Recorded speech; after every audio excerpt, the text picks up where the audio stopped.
Coming up with clues can be the hardest part of writing a mystery novel, and that's because there's a lot of boxes to check.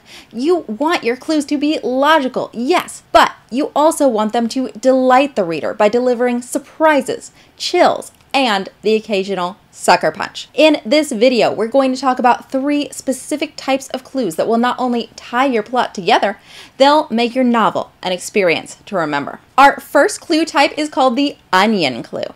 An onion clue is a clue that keeps on giving. Like an onion, it has several layers, and these sleuths have to pick their way through each one to understand the puzzle at the heart of the mystery. A good example comes from Only Murders in the Building, in which Mabel finds a series of Hardy Boy books owned by the murder victim, Tim Kono.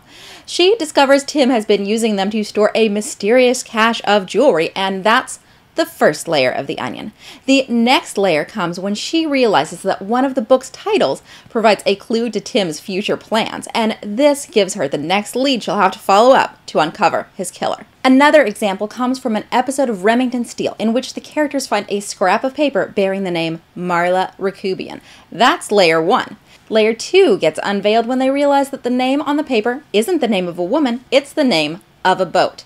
But the final reveal comes when they realize that the name on the paper isn't nearly as significant as the paper it's written on. Which one's the dollar bill?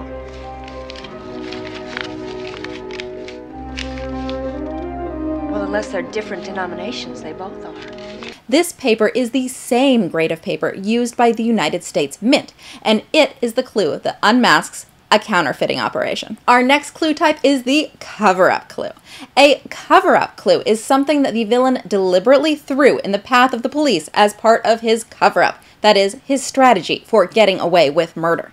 In the book Gone to Dust by Matthew Goldman, the villain strangles the victim, then covers her body and her entire home in the dust from about 30 used vacuum cleaner bags. By doing so, he guarantees that there's no way for trace DNA to provide a link to him. The police will never be able to discriminate between DNA left by the killer and DNA left by the vacuum cleaner dust. However, as the name implies, a cover-up clue usually winds up giving the police more information than the villain intended. First, a cover-up clue may give your sleuth an indication of the villain's specific capabilities.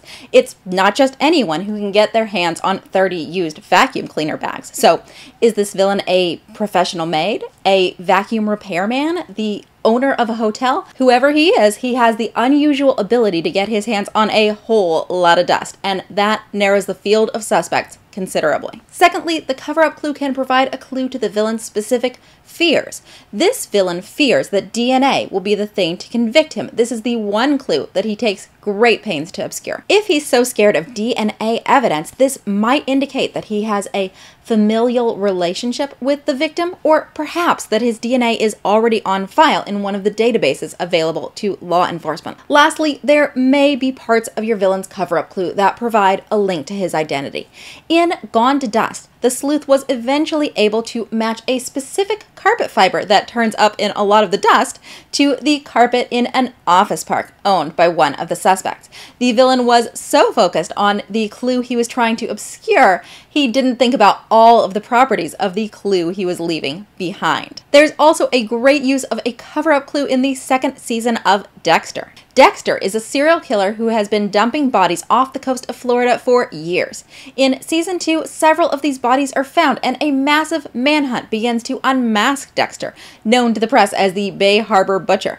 Determined to throw his pursuers off the scent, Dexter writes up a long, crazy manifesto and sends it to the police. He makes sure to hit every major psychosis that the police look for when profiling a villain, and he's certain that by doing so, he'll send them spinning off in the wrong direction. But again, this cover-up clue reveals the villain's specific capabilities. By touching on every ideology in the profiling hit parade, Dexter shows that he has an understanding of police profiling and is most likely law enforcement.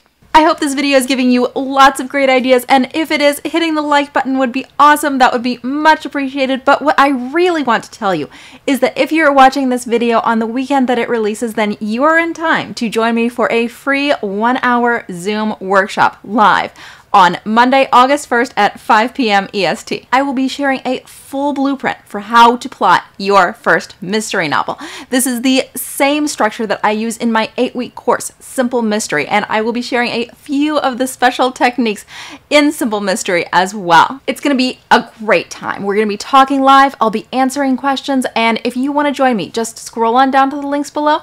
The very first link in the video description will take you to my newsletter sign-up form where you can sign up to get all the details. And then let's talk about our last clue type, the back pocket clue. A back pocket clue is something that the sleuth has with them for much of the plot, just hanging out there in their back pocket looking like nothing special.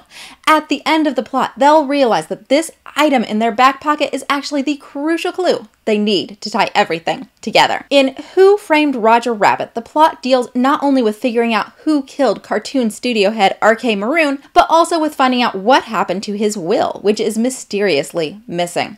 Roger Rabbit is being framed for the murder, and while he's scared of going down for the crime, he's just as concerned about his relationship to his wife, the lovely Jessica Rabbit.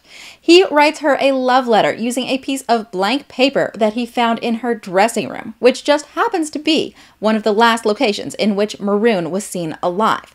This letter hangs out in Roger's back pocket for the entirety of the movie, making a few appearances so that we don't forget it's there. It's not until the end of the film when our sleuth realizes that the blank piece of paper Roger used wasn't so blank after all. Maroon, ever the jokester, wrote his will in his famous disappearing and reappearing ink.